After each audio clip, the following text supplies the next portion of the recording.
శ్రీ సత్యసాయి జిల్లా కదిరి ఖాదురి లక్ష్మీ నరసింహస్వామి దేవస్థానం ఆవరణంలో శ్రీవారి నూతన సంవత్సర 2024 క్యాలెండర్ను ఎమ్మెల్యే పివి సిద్ధారెడ్డి ఆవిష్కరించారు. కార్యక్రమానికి వచ్చిన ఎమ్మెల్యేకి ఆలయ కమిటీ స్వాగతం పలికి ప్రత్యేక పూజలు నిర్వహించారు. అనంతరం శ్రీవారి నూతన సంవత్సర క్యాలెండర్ను సిద్ధారెడ్డి ఆవిష్కరించారు.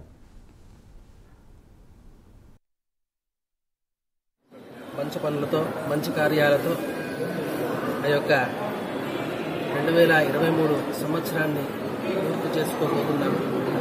2024 ఇంకా అత్యున్నత ఉత్సాహంతో మంచి మంచి కార్యక్రమాలతో ఆ యొక్క ఖాద్రి లక్ష్మీనరసింహస్వామి వారి యొక్క అనుగ్రహంతో మనందరూ జరుపుకోవాలని ఆంధ్రప్రదేశ్ ప్రభుత్వం మన ప్రియతమ శాసనసభ్యులు గౌరవనీయులు సిద్ధారెడ్డి సార్ వారు స్వయంగా వచ్చి అందరూ కూడా ఖాద్రి క్షేత్రంలో ఉండేటువంటి ఆ యొక్క ప్రజలు మరియు స్వామివారి యొక్క భక్తులందరికీ కూడా 2024 అత్యంత శుభప్రదంగా దిగ్విజయంగా జరగాలని ఆ యొక్క శుభ సంకల్పంతో స్వామివారి యొక్క ఆశీర్వాదాలతో ఈ రోజున నూతన క్యాలెండర్ని ఆవిష్కరించడం జరిగింది.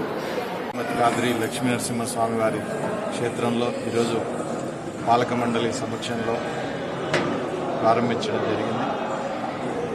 రాబోయే నూతన సంవత్సరంలో కదిరి నియోజకవర్గ వ్యాప్తంగా ఉన్న ప్రజలందరూ కూడా సుఖ సంతోషాలతో ఉండాలని, ఆయురారోగ్యాలతో ఉండాలని, ఆ దేవుని కృపతో మంచి వర్షాలు పండి రైతాంగమంతా కూడా గడిచిన 5 సంవత్సరాలుగా ఏ విధంగా అయితే సంతోషంగా ఉన్నారో అదేవిధంగా రాబోయే సంవత్సరంలో కూడా మంచి వర్షాలతో పాడి పంటలతో ఈ ప్రాంతమంతా కూడా సమృద్ధిగా ఉండాలని శ్రీమద్ ఖాద్రి లక్ష్మీనరసింహ స్వామి వారి కృప అందరిపైన కూడా ఉండాలని చెప్పి మనస్ఫూర్తిగా కోరుకుంటూ ఓం శ్రీ నరసింహాయ నమః.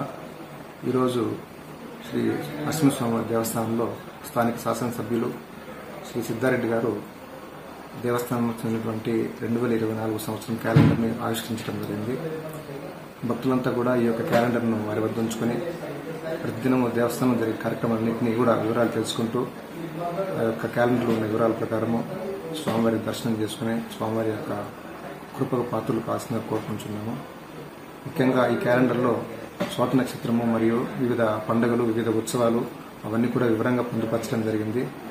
ఈ క్యాలెండర్ చాలా ఉపయోగకరంగా ఉంటుంది కనుక భక్తులంతా కూడా ఈ యొక్క క్యాలెండర్ని తీసుకుని దాని యొక్క వైశిష్ట్యాన్ని గుర్తించి దాని ప్రకారంగా స్వామివారి యొక్క దర్శనం చేసుకుని స్వామివారి యొక్క కృపకు పాత్రలు కావాల్సిందిగా కోరుకుంటున్నారు.